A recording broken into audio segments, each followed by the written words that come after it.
Hello बच्चों, आपका H2 में स्वागत है। मैं आपका टीचर धीरज कुमार। मैंने अपना बीटेक NIT श्रीनगर से किया है और अब तक 25,000 बच्चों को पढ़ा चुका हूँ। लगभग 15 सालों से मैं पढ़ा रहा हूँ।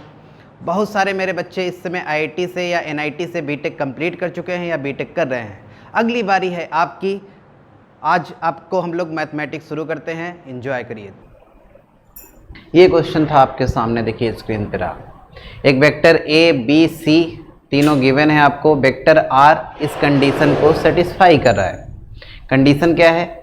कंडीशन है R cross B, C cross B। ठीक है सर, एक साइड ले आओ सबको। तो ऐसे इसको लिख सकते हैं R cross B minus C cross B।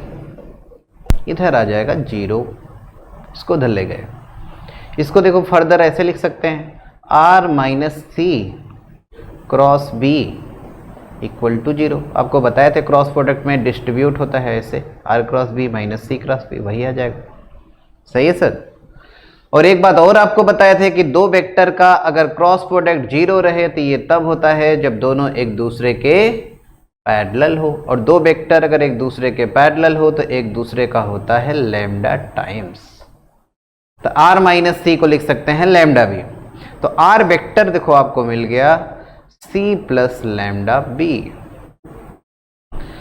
बात आता है कि लैम्डा कैसे निकालें सर। तो लैम्डा निकालने के लिए ही ये सुविधा आपको दे दिया है, R dot A equal to 0। तो यहां पे एक काम करो, दोनों साइड में डॉट बाई A वेक्टर कर देते हैं। तो इधर आ जाएगा R डॉट A, इधर आ जाएगा C dot A lambda B dot A। दोनों साइड में A के साथ डॉट ले लिए। R डॉट A सवाल वाला दिया है 0, C डॉट A और B डॉट A का वैल्यू निकाल सकते हैं क्योंकि ABC वेक्टर देखो गिवन है। ऐसे मन की आंखों से निकालो, मन की आंखों से। C डॉट A कितना आएगा? ये आएगा 8 और आएगा 7, 15। B डॉट A देखो, B डॉट A देखो, B डॉट A सर आएगा 2 और 1, 3। तो यहां से 3 लैम्डा का वैल्यू माइनस 15 आ गया, तो लैम्डा आ गया सर -5। लैम्डा कितना आ गया? -5। लैम्डा की जगह -5 रखो तो R वेक्टर आपको मिल गया। तो R वेक्टर आ जाएगा C प्लस लैम्डा की जगह 5B। अब निकालना है R डॉट इतना। तो इस वेक्टर में R के साथ अगर डॉट आपको लेना है तो पहले R वेक्टर निकाल लेते हैं हम लोग। नहीं भाई, C का वैल्यू पुट करो 4i minus 3j 7k plus 5b, b के जगह i plus j plus k। सही है सर। अब देखिए कितना आया R वेक्टर। R वेक्टर आपको मिल जाएगा 5i और 4i 9i, 5j minus 3j 2j, और यहाँ है 5k और यहाँ 7k आ जाएगा 12k। ठीक है सर। R वेक्टर आ गया तो R वेक्टर के साथ इसका डॉट लेना है, तो R dot 3i plus 5k। R में इससे अगर डॉट लेंगे तो ये आ जाएगा देखो 27 और 60। सही है ना सर। I वाला I में गुणा करते हैं, 27 और 12 इंटू 5 60 आ गया। 87 इज द राइट आंसर। तो इस सवाल का आंसर 87 आया था। अगर आप किए होंगे तो आंसर अपना मिला लीजिएगा। इस क्वेश्चन का आंसर 87 आएगा। इस तरह का सवाल कम से कम 5 बार पूछ चुके हैं IIT वालों ने, मेंस वालों ने मिलके। अभी तक इस तरह का सवाल 5 बार आ चुका है सर, इसीलिए बहुत ही इंपॉर्टेंट है। अब आप इस तरह का सवाल पहचानेंगे कैसे? कुछ लोग के दिमाग में आ रहा होगा कि ये जो आप तरीका सर बताए हैं पहचाने कैसे, कि ऐसे ही करेंगे लैम्डा टाइम्स लिख के। तो ये जो तरीका आपको सिखाए हैं ये आप वहां लगाइएगा जहां पे दो वेक्टर का क्रॉस प्रोडक्ट LHS RHS में आपको दिखा करे और एक वेक्टर कॉमन रहे दोनों साइड में। देखो इधर B कॉमन है, तो एक साइड ले आके कॉमन लेके फिर एक दूसरे का क्रॉस प्रोडक्ट बना सकते हैं और फिर एक दूसरे का लैम्डा टाइम्स आ जाएगा, क्योंकि वो 0 हो जाएगा जब LHS साइड ले जाएंगे। तो समझ गए होंगे। तो इस तरह का कंसेप्ट आपको आना चाहिए करने। अगर सोच रहा हो कि सर अगर मान के नहीं कर सकते थे आर वेक्टर को एक्स आई प्लस वाई जे प्लस जेड के 100% कर सकते थे, लेकिन उसमें थोड़ा सा टाइम वेस्ट होगा, आपका टाइम लगेगा। ये प्रोसेस आपका बहुत ही मज़ेदार होता है, तो मज़ेदार जो मेथड है उसको यूज करो ना भाई। नहीं, चलो मेरे ख्याल से सबको क्लियर होगा, समझ में आ गया होगा। Next, geometrical interpretation of cross product. पिछले लेक्चर में हम लोग आपको बताए थे कि यार ज्योमेट्रिकल इंटरप्रिटेशन डॉट प्रोडक्ट का क्या होता है, और आप बहुत ही अच्छे तरीके से सीख गए थे कि डॉट प्रोडक्ट से हम लोग projection, altitude vector, projection vector ये सब निकालते हैं। अब दिमाग में आता होगा कि यार क्रॉस प्रोडक्ट का भी कुछ ज्योमेट्रिकल इंटरप्रिटेशन होगा। Geometrical interpretation of cross product क्या होता है, तो इसको हम लोग समझते हैं।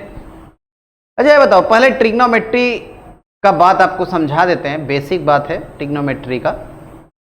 कोई ट्रायंगल अगर एबीसी है, अगर ए के सामने के साइड स्मॉल ए है, बी के सामने के साइड स्मॉल बी है और सी के सामने के साइड स्मॉल सी है, और ए से परपेंडिकुलर ड्रॉप किए हैं, तो इसका लंबाई है एडी, एल्टीट्यूड का लंबाई है एडी। तो एरिया ऑफ ट्रायंगल बच्चा बच्चा जानता है क्या होता है? एरिया ऑफ ट्रायंगल सर होता है half base into height. Base कितना है BC, हाइट कितना है AD, तो बेस हो गया A, हाइट हो गया AD।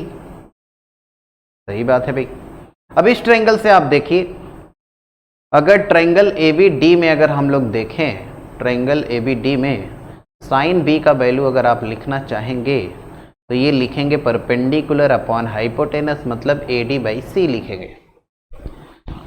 तो AD का वैल्यू C साइन B, AD का वैल्यू कितना C साइन B, यहाँ पे पुट कर दो भाई, तो ये आ गया हाफ A और AD की जगह C साइन B।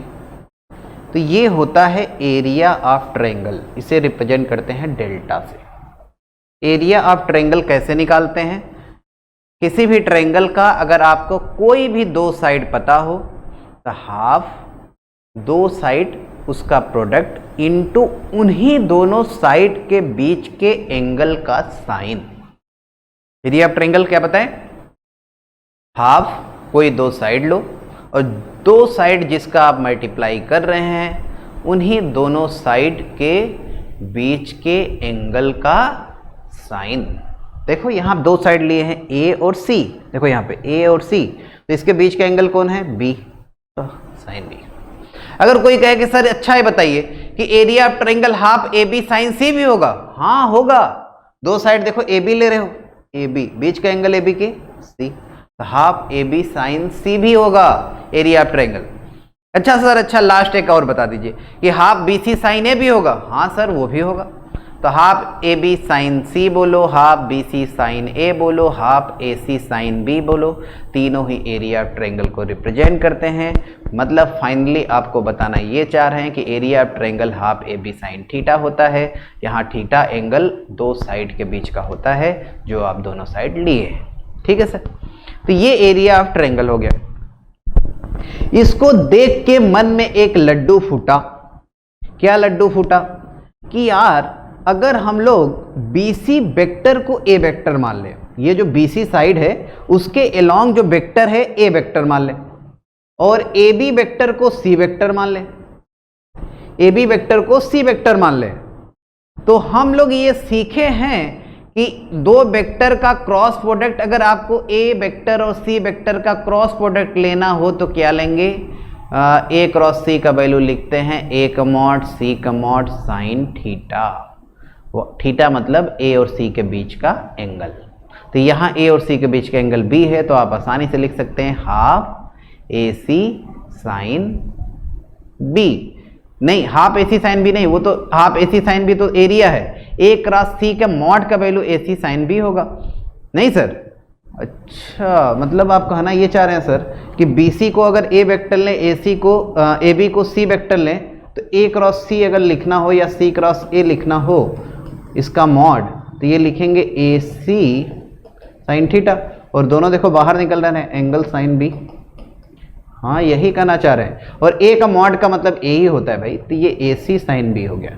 तो AC साइन B किसके बराबर? A क्रॉस C के मॉड के बराबर।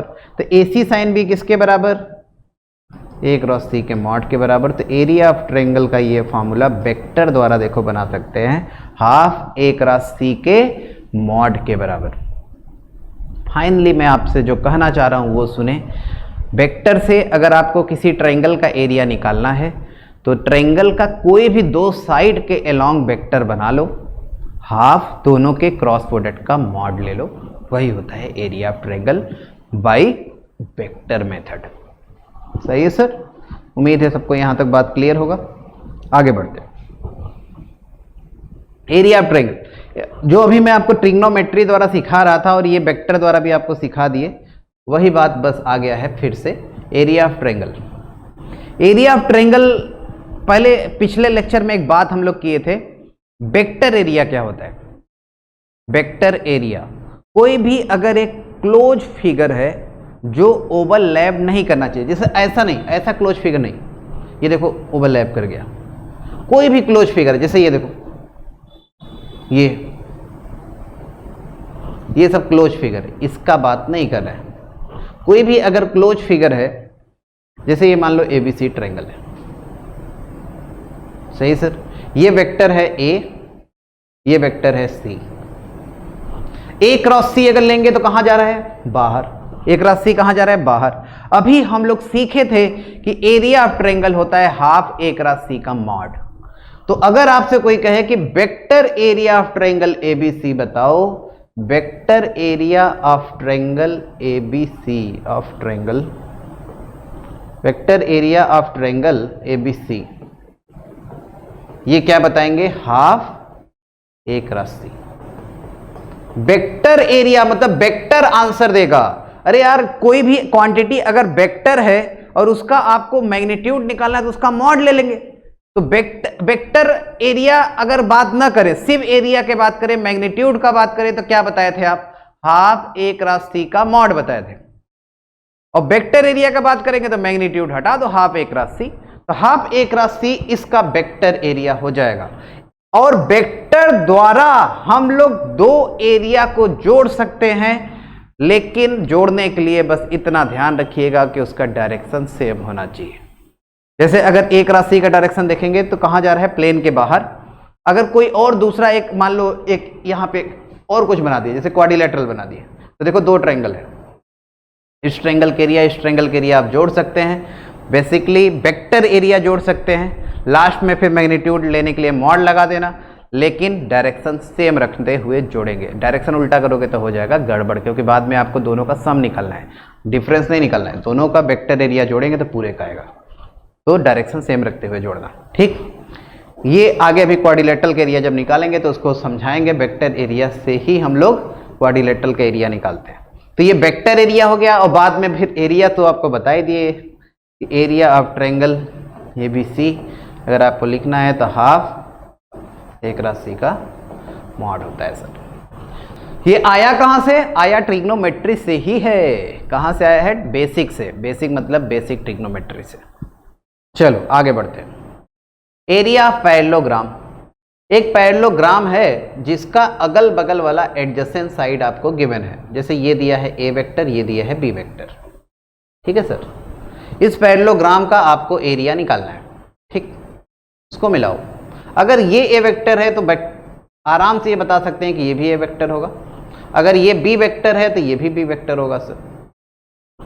तो इस ट्रायंगल का एरिया और इस ट्रायंगल का एरिया अगर आप लोग जोड़ेंगे तो क्या आ जाएगा, पैरेललोग्राम के एरिया। इस ट्रायंगल के एरिया हम लोग सीख चुके हैं, जितना इसे तो सब जानते हैं, जितना इसका एरिया होगा उतना इसका एरिया होगा। मैग्नीट्यूड का बात कर रहे हैं तो एरिया ऑफ पैरेललोग्राम, चलो इसका नाम दे देते हैं ABCD। Area of parallelogram ABCD ये होगा 2 times area of triangle ABD।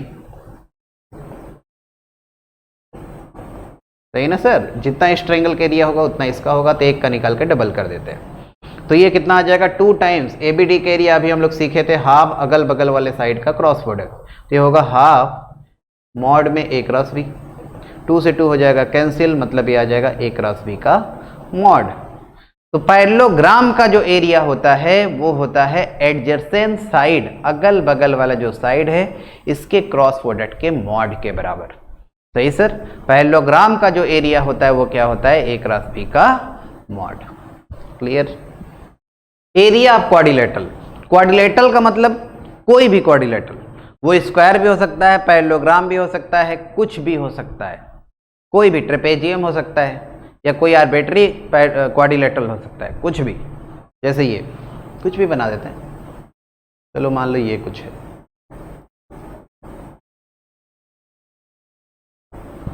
कुछ लोग सोच रहे हैं ट्रेपेजियम जैसे बना दिए तो कुछ और तिरछा बना देते हैं, आपको ट्रेपेजियम ना लगे। नहीं, लोग सोचेंगे ट्रेपेजियम का एरिया निकाल रहे हैं, नहीं साहब, मैं कह रहा हूं कि कुछ भी का मतलब कुछ भी। जैसे मान लो ऐसे ही कुछ है, ठीक, ये एक क्वाड्रिलेटरल एबीसीडी है, इसका आपको एरिया निकालना है। तो इसके एरिया का फॉर्मूला देखो क्या होता है, बीडी को मिलाओ, बीडी को, ठीक है सर। अगर हम लोग इस ट्रायंगल का एरिया और इस ट्रायंगल का एरिया अगर जोड़ दें तो पूरे क्वाड्रिलेटरल का एरिया आ जाएगा। मतलब ए बी डी ट्रायंगल और बी सी डी ट्रायंगल का एरिया निकाल कर जोड़ेंगे तो पूरे क्वाड्रिलेटरल का आ जाएगा। और कभी भी अगर आपको दो एरिया को जोड़ना हो तो पहले वेक्टर एरिया निकाल के फिर जोड़ के फिर लास्ट में मॉड लगा दिया करो। अलग अलग भी निकाल के जोड़ सकते हैं, लेकिन फिर वो जो हम लोग फार्मूला इसका लाना चाह रहे हैं वो नहीं आएगा। तो एक काम करो ना, वेक्टर एरिया पहले निकालो दोनों का, वेक्टर एरिया जोड़ो। वेक्टर एरिया जोड़ने के लिए आपको बताया दोनों का डायरेक्शन सेम रखना। इसके बाद फिर लास्ट में मैग्नीट्यूड निकाल लेना मॉड लेके। सही है सर। तो इसमें अगर आपको मान लो ये ए वेक्टर है, या चलो नाम नहीं ऐसे ही, चलो ऐसे ही खेलते हैं, नाम क्या रखें, ये A B cross B D, A B cross B D, ये इस ट्रायंगल का एरिया होगा, हाफ ले लेंगे बाहर। और देखो इसका डायरेक्शन देखना, इसका डायरेक्शन कहाँ है सर, या चलो इस ट्रायंगल के एरिया हम लोग B C cross B D लिखते हैं, बाहर आ गया, और B D cross B A लिखते हैं, ये भी बाहर आ गया। अच्छा, मतलब area of quadrilateral A B C D ये होगा area of triangle A B D plus area of triangle B C D. ठीक है सर। अब ए बी डी का एरिया क्या बताए हैं, half half half half B D cross B ए। बी डी क्रॉस बी ए का डायरेक्शन देखो, बाहर, प्लस BCD का एरिया, BCD का एरिया अगर निकालेंगे, BCD का एरिया अगर निकालेंगे तो ये होगा हाफ, बाहर देखो है BC क्रॉस BD। कहाँ है डायरेक्शन, बाहर, दोनों का डायरेक्शन बाहर है, मतलब एक साथ पहले वेक्टर एरिया दोनों का जोड़ दिए, लास्ट में ले लो मॉड। ठीक है सर। तो ये आएगा हाफ, ध्यान से अब समझिएगा, ध्यान से इसको उल्टा अगर लिखेंगे तो माइनस हो जाएगा। मतलब ऐसा हम लिखना चाह रहे हैं, देखो BC minus BA cross BD। किसी को कोई प्रॉब्लम या कोई दर्द नहीं होना चाहिए। अरे सर कैसे लिख दिए, अरे वही लिखे हैं, देखो पढ़ो, फिर से गुणा करके पढ़ो, BC क्रॉस BD, देखो आ गया, माइनस BA क्रॉस BD, ये उल्टा इधर करोगे तो माइनस BA क्रॉस BD आ जाएगा। अच्छा सही है। तो ये हो जाएगा हाफ BC माइनस BA, ये किसके बराबर होगा, BC माइनस BA, ये होगा, देखो ऐसे समझो, BC में अगर हम लोग CA जोड़ दें तो ये हो जाएगा BA के बराबर। सही बात है भाई, देखो CC गायब, ये हो जाएगा BA के बराबर। तो अगर हम लोग BC में माइनस BA करेंगे तो कितना होगा, माइनस CA होगा, माइनस CA मतलब प्लस AC होगा, मतलब ये AC के बराबर होगा। अच्छा, तो ये आ गया हाफ। AC है क्या? AC इस क्वाड्रिलेटरल का डायगोनल है, और BD क्या है? BD भी डायगोनल है। तो याद आप रखेंगे आगे से, कोई भी क्वाड्रिलेटरल रहेगा तो उसका एरिया होता है हाफ D1 क्रॉस D2 के क्रॉस प्रोडक्ट का मॉड। क्वाड्रिलेटरल का एरिया क्या याद रखना है? हाफ D1 क्रॉस D2 का मॉड। सही है सर। दोनों डायगोनल के क्रॉस प्रोडक्ट का अगर मॉड आप लेंगे, हाफ लेकिन बाहर होना चाहिए, तो ये आपको देता है एरिया ऑफ क्वाड्रिलेटरल। कौन सा क्वाड्रिलेटरल कहोगे? कोई भी क्वाड्रिलेटरल, कोई भी। देखो एक बार ट्रेपेजियम लिख के मिटाए इसलिए थे सर ना, क्योंकि आपको ये लगे ना कि एरिया ऑफ ट्रेपेजियम निकाल रहे हैं सर। मैं कोई भी जनरल क्वाड्रिलेटरल का बात कर रहा हूं, कोई भी क्वाड्रिलेटरल, वो ट्रेपेजियम भी हो सकता है, आर्बिट्री कुछ भी हो सकता है, काइट हो सकता है। फिगर में तो आपको कुछ काइट जैसा लग रहा होगा, कोई भी हो सकता है। किसी भी क्वाड्रिलेटरल का आपको एरिया निकालना है तो हाफ D1 क्रॉस D2 का मॉड करो, आ जाता है। यहां तक बात सबको समझ में आया? तो आपको एरिया ऑफ ट्रायंगल बता दिए, हाफ अगल बगल वाले साइड के क्रॉस प्रोडक्ट का मॉड। एरिया ऑफ पैरेललोग्राम बता दिए, हाफ एडजेसेंट साइड, हाफ उसमें नहीं होता सॉरी, एडजेसेंट साइड का क्रॉस प्रोडक्ट का मॉड, मतलब A क्रॉस B का मॉड। और तीसरा आपको बता दिए area of quadrilateral, half D1 cross D2 का मॉड। ठीक, तो ये तीन बातें आपको बता चुके हैं। एरिया ऑफ पैरेललोग्राम बताए थे, A क्रॉस B का mod. Area of triangle half A cross C का मॉड, A क्रॉस C मतलब वही अगल बगल वाले साइड के। और तीसरा आपका आ गया area of quadrilateral, half D1 cross D2। तीनों आपको अगर क्लियर हो तो आगे करते हैं। लेंथ ऑफ एल्टीट्यूड देखो कैसे निकालेंगे। जैसे अगर एक ट्रायंगल ABC है, कभी अगर आपको A का position vector they they A, B का पोजीशन वेक्टर B और C का पोजीशन वेक्टर दे दिया C, और कहे कि आप एल्टीट्यूड बताओ। सही है सर। अच्छा ये बताओ, अगर इस ट्रायंगल का एरिया लिखना हो तो क्या लिखोगे? एरिया का फॉर्मूला सर बताए थे, हाफ अगल बगल वाले साइड के क्रॉस प्रोडक्ट का मॉड। तो ये वाला साइड क्या बनेगा? ये बनेगा सर C माइनस बी, बाद वाला माइनस पहले वाला, याद ही होगा सबको। ये क्या बनेगा? A minus B. अरे अगर पोजीशन वेक्टर पता है तो ये वाला साइड नहीं निकाल सकते, बाद वाला माइनस पहले वाला, बाद वाला माइनस पहले वाला। तो हाफ इन दोनों का अगल बगल वाला साइड के क्रॉस प्रोडक्ट का मॉड। तो C minus B cross A minus B होता है। ठीक है भाई, तो ये हो जाएगा हाफ, देखो C cross A minus B cross A मतलब प्लस A क्रॉस B, फिर माइनस C क्रॉस B मतलब प्लस B क्रॉस C, और B क्रॉस B हो जाएगा 0। तो area of triangle, area of triangle अगर तीनों वर्टिसेस का पोजीशन वेक्टर ABC दिया हो तो ये होता है half A cross B plus B cross C plus C cross है। एरिया ऑफ ट्रायंगल होता है half A cross B plus B cross C plus C cross है, इसका मॉड। ठीक है सर, ये भी आप याद रखिएगा। एरिया ऑफ ट्रायंगल का एक और फॉर्मूला होता है, ये तब यूज करेंगे जब आपको तीनों वर्टिसेस का पोजीशन वेक्टर गिवन है। A का पोजीशन वेक्टर A, B का B, C का C, तो एरिया क्या बताओगे? Half A cross B plus B cross C plus C cross है। इसका यूज कहीं होता है, कहीं होता है, कहाँ होता है बता रहे हैं आपको। अगर जैसे आपको कभी 3 पॉइंट को अगर कोलिनियर प्रूव करना है, जैसे एक पॉइंट का पोजीशन वेक्टर A है, दूसरे का B है, तीसरे का C है, उसको कोलिनियर प्रूव करना है तो एरिया ऑफ ट्रायंगल 0 कर दो। अरे तीनों एक ही लाइन पे होगा तो कोलिनियर होता है, तो एरिया ट्रायंगल का कुछ बनेगा नहीं, 0 हो जाएगा। तो एरिया ऑफ ट्रायंगल अगर 0 करेंगे तो A cross B plus B cross C plus C cross A का वैल्यू 0 होगा। ये तब जब आपको तीनों वर्टिसेस का पोजीशन वेक्टर गिवन है। A cross B plus B cross C plus C cross A का वैल्यू 0 करो, तो ये भी एक कोलिनियर प्रूव करने का मेथड होता है सर। अब आते हैं मुद्दे वाली बात पे। हमें निकालना क्या था? हेडिंग क्या है? एल्टीट्यूड्स का लंबाई बताना है, मतलब AD का लंबाई बताना है। तो एरिया क्या होता है भाई? एरिया ऑफ ट्रायंगल क्या होता है? Half base into height. Base कितना? BC, हाइट कितना? AD, BC इंटू AD, ये होता है कि नहीं?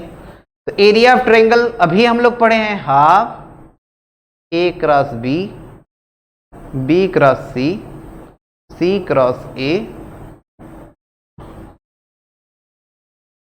इसका मॉड ना भाई।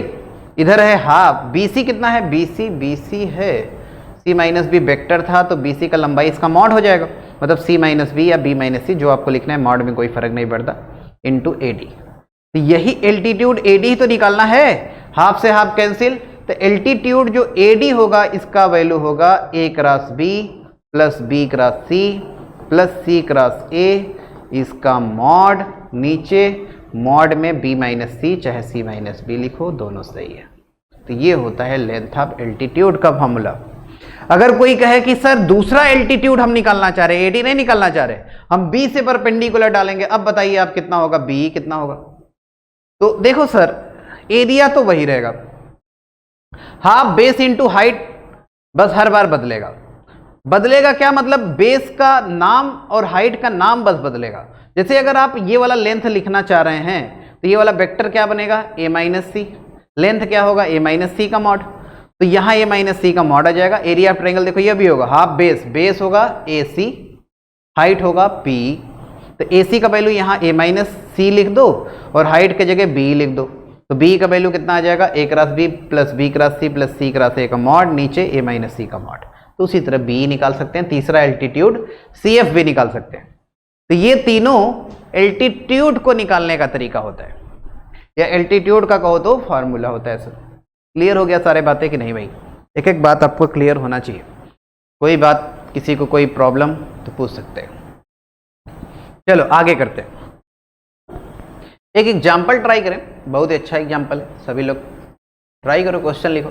यहाँ थोड़ा सा सही से लिख लेना, OA बराबर A वेक्टर है, OB बराबर 10A प्लस 2B वेक्टर है, OC B वेक्टर है, OAC are non collinear points है, P denote the area of quadrilateral OABC, अच्छा, and Q denote the area of parallelogram with OA and OC as adjacent sides. If P बराबर KQ है तो K का value बताना है आपको। Try करें ट्राई करें ट्राई करें, ये थोड़ा सा आप ध्यान से इसको करना, क्योंकि एरिया ऑफ क्वाड्रिलेटरल जब आप निकालेंगे तो कोई क्वाड्रिलेटरल बनाएंगे, और पैरेललोग्राम जब बनाएंगे तो पैरेललोग्राम बनाएंगे, मतलब पैरेललोग्राम वाले एरिया का फॉर्मूला लगाना। ऐसा कुछ है, कैसा कुछ है, ऐसा कुछ है, ऐसा कुछ, कोई भी क्वाड्रिलेटरल है OABC, कुछ भी बनाना तो था बना दिए। OA A है, OC B है, और OB का वैल्यू दिया है 10A plus 2B, 10A plus 2B। अच्छा, OAC नॉन कोलिनियर है, OAC देखो नॉन कोलिनियर है, एक ही लाइन पे नहीं आ रहा अभी। अच्छा, P denote the area of quadrilateral OABC, OABC quadrilateral का एरिया। कभी भी आपको क्वाड्रिलेटरल का एरिया निकालना रहे तो फार्मूला हम लोग पढ़े हैं हाफ D1 क्रॉस D2 का मॉड। मतलब आप ढूंढना क्या चाहेंगे, आप ढूंढना चाहेंगे दोनों डायगोनल। तो एक डायगोनल तो आपको दे रखा है भाई, अगर ये डायगोनल भी हम लोग निकाल लें तो आपको फिर क्या मिल जाएगा, आपको मिल जाएगा क्या, दोनों डायगोनल। ये वाला वेक्टर क्या होगा, A माइनस बी होगा। अच्छा, अरे यार ये A है, देखो ना ऐसे भी देख सकते हो, इस वेक्टर के हेड से इसका टेल, तो इन दोनों का रिजल्टेंट होगा ये, तो B में A माइनस बी जोड़ेंगे तो A आएगा, सही है, आ रहा है। तो ये वाला जो वेक्टर होगा ये A माइनस बी होगा, मतलब ये डायगोनल भी मिल गया, ये डायगोनल गिवन था, तो एरिया ऑफ क्वाड्रिलेटरल P हम लोग बता सकते हैं। तो P क्या, हाफ D1 क्रॉस D2 का मॉड। D1 किसी को आप ले लो, जैसे 10A प्लस 2B, मान लिए कि ये D1 है और क्रॉस A माइनस बी, क्योंकि मॉड है ना भाई, कोई फर्क नहीं पड़ेगा, इसको आगे लो इसको पीछे लो, कोई फर्क नहीं होगा क्योंकि मॉड है। तो P का वैल्यू देखते हैं कितना आएगा, ये आएगा हाफ, मल्टीप्लाई करो, देखो 10A cross A 0, 2B cross A मतलब माइनस 2A क्रॉस B, फिर आ गया देखो माइनस 10A क्रॉस B और B क्रॉस B 0, कितना आ गया, minus 10 minus 2 minus 12A cross B, 2 से कैंसिल होके P आएगा 6A क्रॉस B का मॉड। अच्छा, ये आ गया P। आगे पढ़ते हैं, let Q denote the area of parallelogram. अब एक पैरेललोग्राम बना लो भाई, इस पैरेललोग्राम का एडजेसेंट साइड्स कौन है? OA और OC है।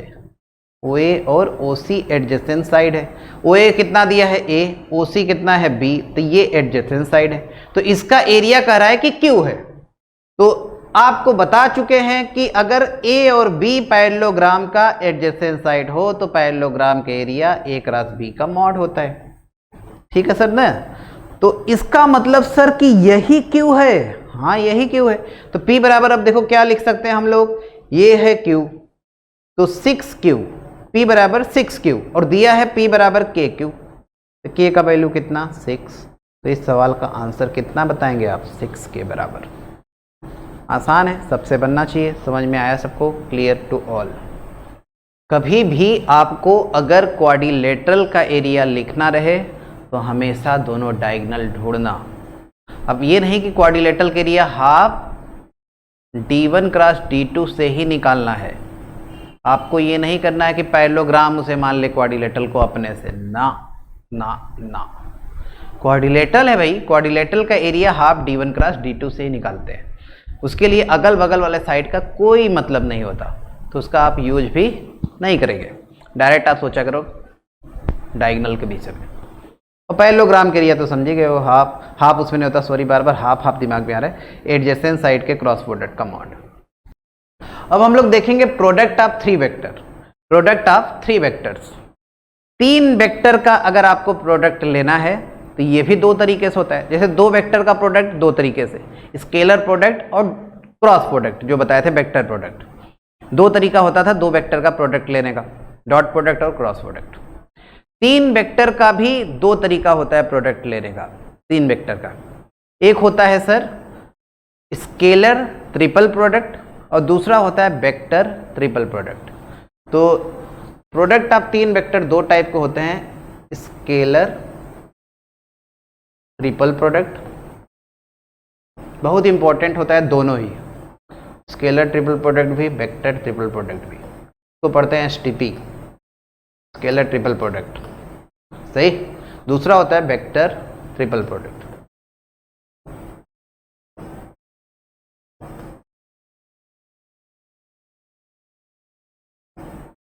इसको पढ़ते हैं VTP।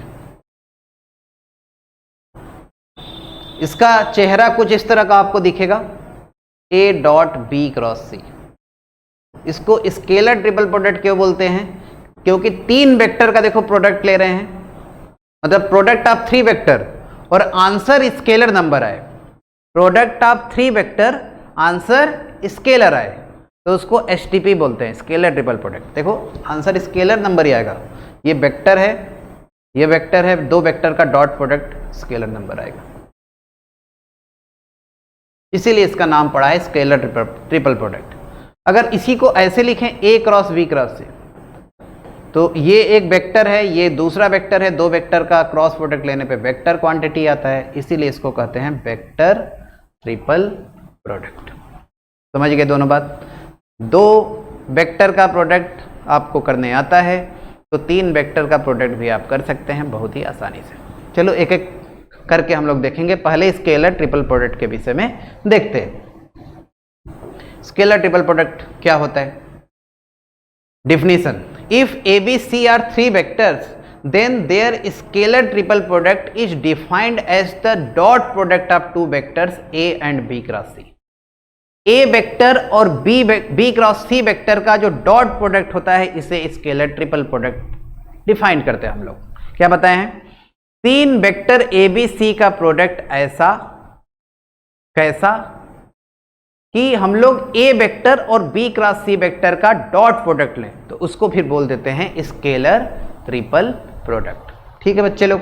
और it is read as box product of ABC and denoted by A dot B cross C और बॉक्स ABC। इसको पढ़ते कैसे हैं? बॉक्स ABC, बीच में कॉमा या कुछ नहीं होता।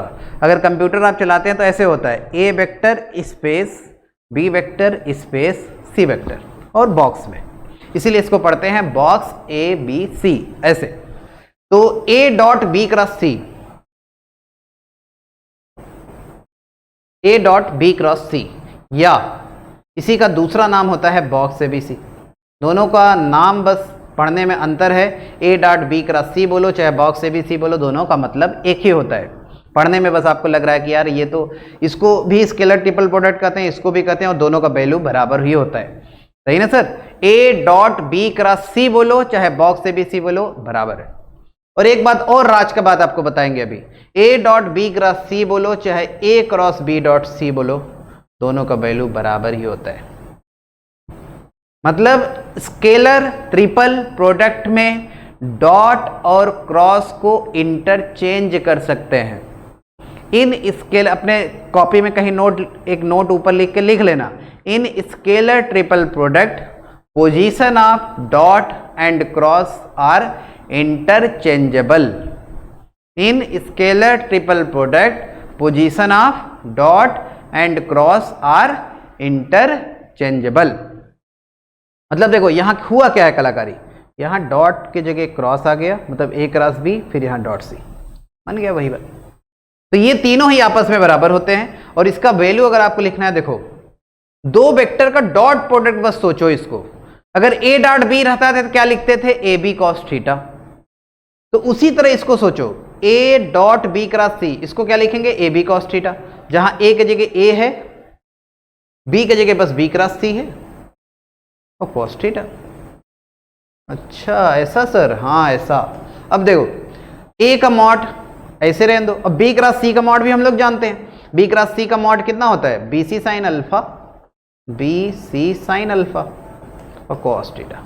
तो फाइनल आपको बता देते हैं कि बॉक्स ए बी सी का जो वैल्यू होता है ये होता है mod A mod B mod C sine alpha cos theta.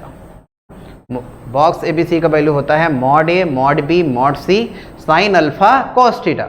यहां थीटा क्या है, थीटा है angle between A vector and B cross C vector. ध्यान से देखिएगा, इन दोनों का डॉट प्रोडक्ट लिए थे तो ए बी कॉस थीटा लिखे थे, तो थीटा किसके बीच का एंगल हुआ, ए और बी क्रॉस सी के बीच का एंगल हुआ।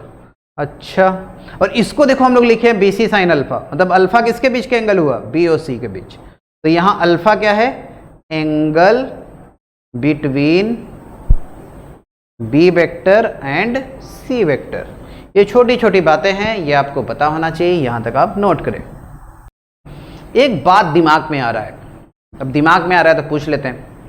बात मेरे दिमाग में क्या आ रहा है कि यार बॉक्स ए बी सी का जो वैल्यू है mod A mod B mod C sine alpha cos theta है, ठीक। अगर हम लोग बॉक्स ए बी सी का मॉड ले लें, मतलब बॉक्स ए बी सी का मॉड, दोनों साइड का मॉड ले लो और कुछ नहीं बोल रहे हैं, दोनों साइड का मॉड लेने पे, तो मॉड ए का मॉड वही होता है भाई, मॉड ए ही होता है, मॉड बी मॉड सी, यहां आ जाएगा साइन अल्फा का मॉड कॉस थीटा का मॉड। दोनों साइड का क्या किया है, मॉड लिया, ठीक। अब मैं सोचना क्या चाह रहा हूं और बताना क्या चाह रहा हूं, समझो। मैं ये सोच रहा था कि यार अगर बॉक्स ए बी सी का जो मॉड है इसका वैल्यू अगर हमको mod A mod B mod सी के बराबर लाना हो तो ये कब आएगा। बॉक्स ए बी सी का जो मॉड है इसका value mod A mod B mod सी के बराबर कब आएगा। सोचो, ऐसे बस सोचते हैं। तो ये तब आएगा जब ये दोनों एक हो जाए। अरे ये दोनों एक हो जाएगा तो बॉक्स ए बी सी का mod mod A mod B mod सी के बराबर आ जाएगा यार। अच्छा, मतलब इफ, या कहीं अगर आपको दिया है बॉक्स ए बी सी का mod mod A mod B mod सी के बराबर, तो ये कब होगा, ये तब होगा, अगर ये दिया होगा तो ये तब होगा साइन अल्फा का मॉड 1 हो कॉस थीटा का मॉड 1 हो। अब थोड़ा इसके विषय में सोचते हैं कि साइन अल्फा और कॉस थीटा 1 कब आएगा, ठीक। साइन अल्फा का मॉड 1 मतलब अल्फा 90, अरे साइन 90 1 होता है भाई, और अल्फा था किसके बीच का एंगल, अल्फा था बी और सी के बीच का एंगल। तो अल्फा अगर 90 है तो इसका मतलब बी और सी परपेंडिकुलर हो जाएगा, मतलब बी और सी परपेंडिकुलर कुछ ऐसे होगा।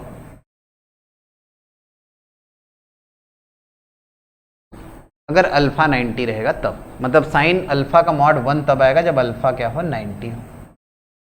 ठीक है सर। कॉस थीटा का मॉड 1 कब आएगा? जब थीटा 0 या पाई हो। अरे थीटा 0 कॉस 0 1, 1 का मॉड 1, कॉस पाई -1, -1 का मॉड भी 1। तो ये 1 तब आएगा जब थीटा 0 या पाई हो। थीटा 0 या पाई। थीटा किसके बीच का एंगल था? थीटा एंगल था ए और बी क्रॉस सी के बीच। फिर से देखो, थीटा ए और बी क्रॉस सी के बीच का एंगल था, ए और बी क्रॉस सी के बीच। इसका मतलब कि ए और बी क्रॉस सी आपस में पैरेलल होंगे। 0 या पाई तभी एंगल आता है जब दोनों पैरेलल वेक्टर हो। समझना एक एक बात, क्या बता रहे हैं कि ए और बी क्रॉस सी अगर पैरेलल होगा तब कॉस थीटा का मॉड का वैल्यू 1 आ जाएगा। अब ए और बी क्रॉस सी पैरेलल कब होगा?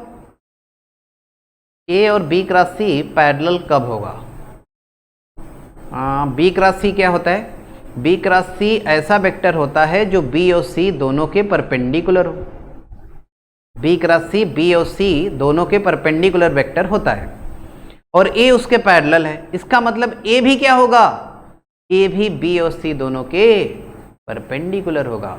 नहीं समझ में आया? फिर से सुनो, कॉस थीटा का मॉड 1 तब आएगा जब थीटा 0 या पाई हो। थीटा क्या हो? 0 या पाई। ठीक है बच्चे। अब 0 या पाई का मतलब दोनों वेक्टर आपस में पैरेलल, तो ए और B cross C parallel. B cross C क्या होता है? बी और सी के परपेंडिकुलर होता है। कल ही बताए थे कि क्रॉस प्रोडक्ट दोनों वेक्टर जिसका क्रॉस लेना उसके परपेंडिकुलर वेक्टर होता है।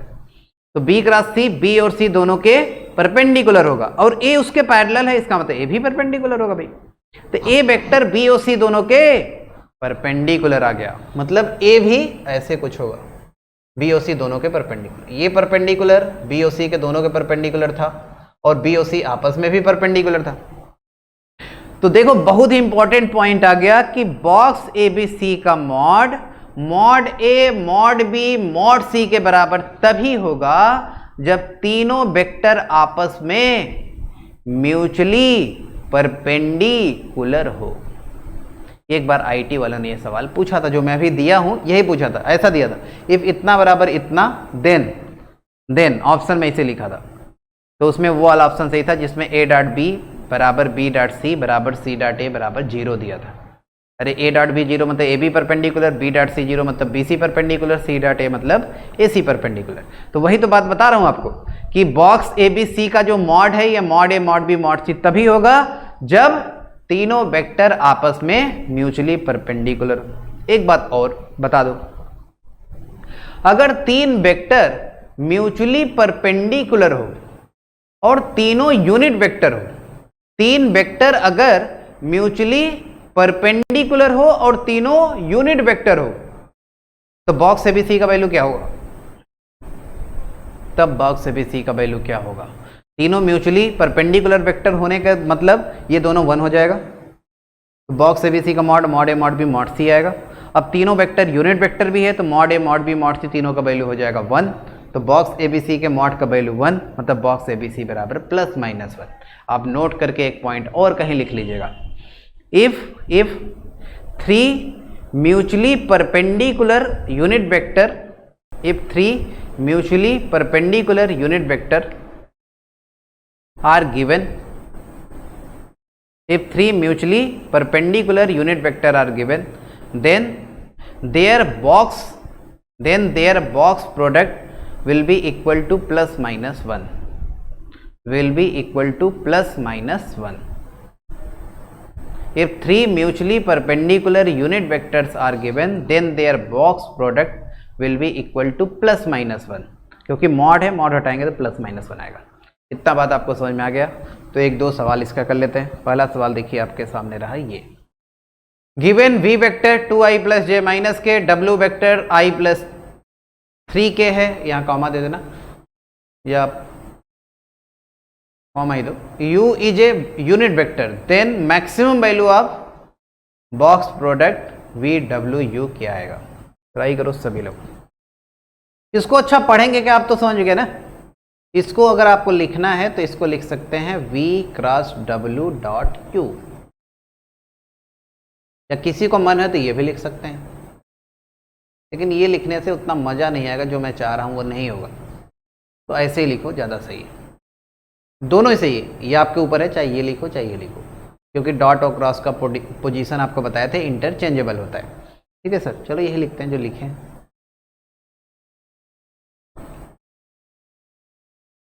ठीक है सर, v और w दोनों वेक्टर दिया है और u लिखा है कि यूनिट वेक्टर है। तो यार इसका वैल्यू कितना होता है? इसका वैल्यू सर होता है मॉड में v क्रॉस w, u का मॉड और दोनों के बीच के एंगल का कॉस। अरे डॉट प्रोडक्ट लिए और कुछ नहीं, a डॉट b, a का मॉड b का मॉड कॉस थीटा। ठीक है सर, अब इसको हमें करना क्या है? इसको हमें करना है मैक्सिमाइज, मैक्सिमम सोचना है कब आएगा। तो यार ये मैक्सिमम पूरा तभी आएगा जब कॉस थीटा मैक्सिमम हो, क्योंकि v और w तो कांस्टेंट दिया है। अरे जो वेक्टर दिया है मतलब वो दोनों कांस्टेंट वेक्टर है, तो उसका क्रॉस प्रोडक्ट का मॉड भी कुछ कांस्टेंट नंबर आएगा। u तो यूनिट वेक्टर है, ये तो 1 हो गया। तो मैक्सिमाइज किसको कर सकते हैं? मैक्सिमाइज कॉस थीटा को कर सकते हैं, और कॉस थीटा का मैक्सिमम वैल्यू होता है 1। तो पूरे का जो मैक्सिमम वैल्यू होगा मॉड में v क्रॉस w के बराबर होगा, ये 1 है, u यूनिट वेक्टर दिया है। कुछ लोग गलती क्या करते हैं? गलती ये करते हैं कि बॉक्स ABC का जो फॉर्मूला लगाए थे वो लगा देते हैं, ऐसा लिख लेते हैं। जो गलती होता है वो भी बता दे रहा हूँ, कॉस थीटा साइन अल्फा। फिर कहते हैं मैक्सिमम निकालना है तो ये 1 कर दो, 1 कर दो। अरे कैसे 1 कर दो, 1 कर दो? ये 1 कैसे हो जाएगा साहब? v और w, देखो इसका मॉड अगर आप लिखेंगे v का मॉड w का मॉड साइन अल्फा, तो यार v और w आपस में परपेंडिकुलर है ही नहीं। दोनों का डॉट प्रोडक्ट लेके देखो, 0 नहीं आ रहा है। परपेंडिकुलर अगर नहीं है तो इसका मतलब अल्फा को अपने से 90 कैसे कर दोगे? गलती हो जाएगा। इसीलिए अगर ये दोनों को 1 करोगे गलती होगा। इसको बस 1 करना मैक्सिमाइज करने के लिए। तो आपको मिलेगा v क्रॉस w का मॉड, और इसी को निकालो आपको आंसर मिल जाएगा। v क्रॉस w का मॉड लेना है ना, पहले v क्रॉस w निकाल लेते हैं। क्या होता है? डिटर्मिनांट i j के 2 1 -1 1 0 3। ओपन करो, i के साथ देखो क्या आ रहा है, यह आ जाएगा 3। फिर माइनस j के साथ देखो क्या आ रहा है, यह आ जाएगा, देखो माइनस j के साथ 6 और 1 7, 6 और 1 7 ना। फिर k के साथ देखो क्या आ रहा है, k के साथ आ रहा है -1। तो इसका हमें लेना है मॉड, तो इसका मॉड लेके तो आएगा अंडर रूट में 3 के स्क्वायर 7 के स्क्वायर -1 के स्क्वायर। कितना है भाई? यह आ जाएगा रूट में 59। यही इस सवाल का होगा आंसर, रूट में 59 होगा बॉक्स UVW का मैक्सिमम वैल्यू। ये भी सवाल IT में पूछा था, गलती होने का कोई चांस नहीं। गलती इसमें वही किया होगा जो डायरेक्ट साइन अल्फा को 1 कर देगा मैक्सिमम करने के लिए, लेकिन साइन अल्फा इस केस में 1 होगा ही नहीं। क्यों? क्योंकि दोनों कांस्टेंट वेक्टर दिया है। इतना बात आपको समझ में आना चाहिए। मैक्सिमाइज सिर्फ कॉस थीटा को कर सकते हैं क्योंकि थीटा के बारे में कुछ पता नहीं। गिवन a का मॉड 1, b का मॉड 3, c का mod 5, also given that a is perpendicular to both b and c and angle between b and c is π/6, then find a dot b cross c। इसको ऐसे ऐसे कभी मत पढ़ना, a dot b cross c ही इसको पढ़ते हैं sir, सही ना। ऐसा मतलब अगर कोई पढ़ेगा तो ये गलती हो जाएगा। जैसे कोई सोचे कि यार ऐसे पढ़ ले a dot b cross c, ये रॉन्ग है, ये कुछ नहीं है, मीनिंगलेस। ये क्या है? दो वेक्टर का डॉट स्केलर, स्केलर का वेक्टर के साथ क्रॉस पॉसिबल नहीं होता, ऐसे कभी नहीं होता। मतलब इसको पढ़ना आपको ऐसे ही है, a dot b cross c, ऐसे लिखा हो चाहे ना लिखा हो ऐसे ही पढ़ना होता है। वैसे सवाल वाला IT वाले देते हैं तो लिखते हैं विधिवत। अब इसको आपको लिखना हो तो वैसे लिख लेना। कैसे लिख लेना? वैसे लिख लेना। वैसे मतलब जो फॉर्मूला होता है इसका, mod a mod b mod c sign alpha cos theta. ठीक है sir. Mod a 1, mod b 3, mod c 5, मतलब ये हो चुका है 15। सही ना। और थीटा किसके बीच का एंगल यहाँ है? a और b क्रॉस c के बीच का एंगल थीटा है। यहाँ थीटा एंगल मान रहे हैं हम लोग a and b cross c के बीच। और अल्फा किसके बीच का एंगल है? अल्फा बी और सी के बीच। तो अल्फा बी और सी के बीच का एंगल है, अल्फा दिया है देखो, एंगल बिटवीन बी एंड सी π/6, तो अल्फा है π/6, मतलब कितना sin π/6 1/2, अल्फा है कितना π/6, सही ना सर, sin π/6 कितना होता है 1/2। अब सोचते हैं cos थीटा कितना होगा, मतलब ये आ गया 15/2 cos थीटा, cos थीटा के विषय में सोचते हैं। अब देखो a क्या लिखा है, a है perpendicular to both b and c। अच्छा, मतलब a एक ऐसा वेक्टर है जो b और c दोनों के परपेंडिकुलर है। अच्छा, b क्रॉस c कौन वेक्टर होता है, b क्रॉस c भी दोनों के परपेंडिकुलर होता है, और a दोनों के परपेंडिकुलर है, सवाल वाला दिया है। इसका मतलब कि b क्रॉस c b और c दोनों के परपेंडिकुलर, a भी दोनों के परपेंडिकुलर, इसका मतलब a और b क्रॉस c दोनों आपस में पैरेलल होंगे। तो a और b क्रॉस c अगर दोनों आपस में पैरेलल है तो दोनों के बीच का एंगल क्या होगा, 0 या पाई। तो थीटा आपको 0 या पाई मिल गया, तो 0 रखेंगे तो 1 देगा और पाई रखेंगे तो -1 देगा। तो इस सवाल का आंसर बताओगे 15/2 या -15/2। समझ में आया, 15/2 और -15/2। एक एक बात अगर आपको क्लियर होगा तो समझ में अच्छे से आएगा। इसको देखो ऐसे लिखना है, a dot B cross C का मतलब a का मॉड b क्रॉस c का मॉड cos थीटा, पहले डॉट प्रोडक्ट से लिखे है ना। तो थीटा किसके बीच का एंगल हुआ, a और b क्रॉस c के बीच, वही बात है। और फिर बाद में इसको bc साइन अल्फा लिखें, तो bc साइन अल्फा, और अल्फा आपको दे रखा है π/6, और थीटा समझ के हम लोग बता दिए कि 0 या पाई होगा, तो आंसर आप बता सकते हैं आसानी से। अगला क्वेश्चन ट्राई करो, आपके सामने रहा ये, given a dot B cross C का जो मॉड है ये mod a mod b mod c, अभी मैं जो बता रहा था वही सवाल है। Given a dot B cross C का मॉड a का मॉड b का मॉड c का mod, then prove that a b c are mutually perpendicular vectors. Prove क्या करना है, बता ही चुके आपको, अब कर ही लेंगे आप।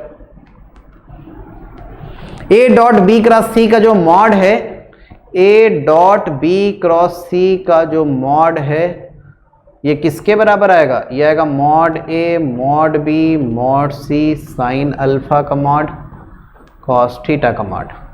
और अभी आपको बताया है कि ये इसके बराबर तभी आएगा जब दोनों 1 हो, और साइन अल्फा किसके बीच का एंगल था, b और c, तो b और c परपेंडिकुलर हो गया, और cos थीटा 1 मतलब एंगल 0 या पाई, मतलब a वेक्टर b और c के परपेंडिकुलर होगा, तीनों आपस में प्रूव हो गया म्यूचुअली परपेंडिकुलर। ये अभी आपको बताए थे जब इसका डिफिनीशन बता रहे थे, तो ये आप आसानी से कर सकते हैं, इसमें कोई बड़ी बात नहीं है। चलो आगे बढ़ते हैं, ये सवाल हो गया, ये वही है जो अभी बता रहे थे, ये आईटी में पूछा था, मतलब ये मैं सब्जेक्टिव में दिया हूँ लेकिन ये आया था ऑब्जेक्टिव में, उसमें ऑप्शन में जो मैं आपको बताया नहीं था a डॉट बी बराबर b डॉट c बराबर c डॉट a बराबर 0, वो दिया था, आप कर सकते हैं। अगला, अब देखो होता क्या है, मुद्दे वाला बात अब यहां से शुरू होता है, स्केलर ट्रिपल प्रोडक्ट का। 3 वेक्टर अगर a b c i j k के फॉर्म में दिया हो, जैसे a वेक्टर अगर आपको दिया है a1i plus a2j plus a3k, a1i plus a2j plus a3k, b vector दिया है b1i plus b2j plus b3k, और c है c1i plus c2j plus c3k, तो बॉक्स abc का वैल्यू होता है determinant a1 a2 a3 b1 b2 b3 c1 c2 c3 का determinant, ये होता है बॉक्स abc का वैल्यू। देखो ये है क्या, एक्चुअली में ये है a dot B cross c का वैल्यू, बॉक्स abc वही होता है सर, नहीं, बॉक्स abc इसी के बराबर होता है। अच्छा, a का मतलब दिया है a1i a2j a3k, dot b cross c कितना होता है, b क्रॉस c होता है डिटर्मिनेंट i j k, नहीं, b1 b2 b3 c1 c2 c3। अब देखो डॉट किसका लेते हैं, i वाला का i वाले के साथ, तो ये वाला जब इसमें डॉट जाएगा तो ये i वाला i के साथ होगा, j वाला j के साथ होगा, k वाला k के साथ। तो ये सब देखो ना, ये जो भी है नीचे ये तो कांस्टेंट है, इससे कोई मतलब नहीं, i वाला ही i वाले के साथ जाता है, तो ये वाला पहुंच जाएगा यहाँ i डॉट i1 मतलब a1 आ जाएगा, यहाँ a2 आ जाएगा, यहाँ a3 आ जाएगा, मतलब बन जाएगा कितना, ये a1 a2 a3 b1 b2 b3 c1 c2 c3। ये होता है बॉक्स एबीसी का वैल्यू। अच्छा, जो मैं आपको बता रहा था ना कि इसको ए क्रॉस बी डॉट सी भी लिख सकते हैं, डॉट और क्रॉस का पोजीशन इंटरचेंजेबल होता है। अब आप समझ गए होगे ये बात को, जानते हो क्या, इसका भी वैल्यू आप लिखेंगे तो यही आएगा, determinant a1 a2 a3 b1 b2 b3 c1 c2 c3। अरे ए क्रॉस बी लिखेंगे, बाद में फिर उसका सी के साथ डॉट लेंगे तो वही आएगा। ए क्रॉस बी क्या आएगा, देखो सोचो, आई जे के, फिर यहाँ आ जाएगा a1 a2 a3, यहाँ आ जाएगा b1 b2 b3, और c के साथ जब डॉट लेंगे तो यहाँ c1 c2 c3 आएगा। डिटर्मिनेंट में रो और कॉलम को इंटरचेंज या रो को इंटरचेंज कर ही सकते हैं, तो इंटरचेंज करके वापस यहीं आप पहुँच सकते हैं। इसीलिए a dot B cross C लिखो चाहे a cross B dot C लिखो, आपस में बराबर ही होता है। तो एक बात आपको समझ में आ गया कि जो बॉक्स ABC है ये डिटर्मिनेंट के बराबर होता है, a1 a2 a3 b1 b2 b3 c1 c2 c3 के डिटर्मिनेंट के बराबर होता है भी।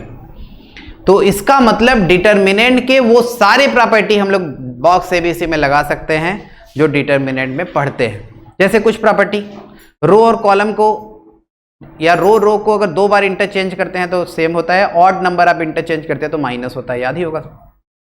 तो ये सब जितने डिटर्मिनेंट के प्रॉपर्टी है आप पढ़ के आइएगा, नेक्स्ट क्लास में उससे रिलेट करके हम लोग बॉक्स ABC का प्रॉपर्टी सीखेंगे।